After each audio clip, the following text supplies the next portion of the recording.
already folded on the digital services tax. We're taking away these counter tariffs. How is this a position of strength going into those negotiations? We're in a position.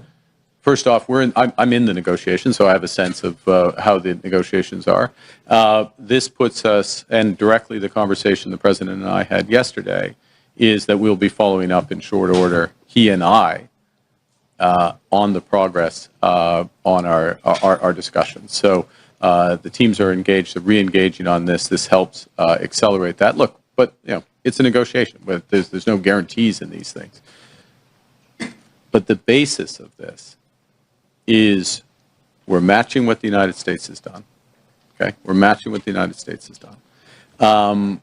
We're putting ourselves in a position which is consistent with CUSMA, right?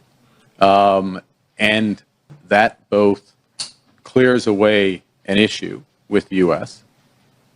The longer it goes on where we're not matching what the U.S. has done. And the U.S., the carve-out, what they call the USMCA carve-out, but effectively is this free trade for 85%. They just made that official. I mean, 2 weeks ago, they just made that official with the executive order.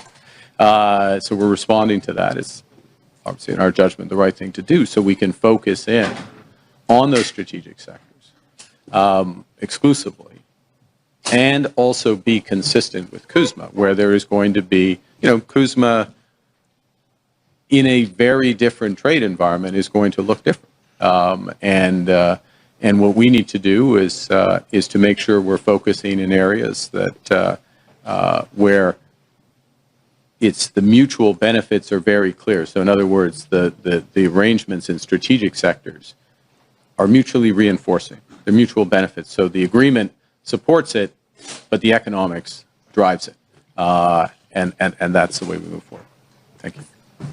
So we have time for two more questions.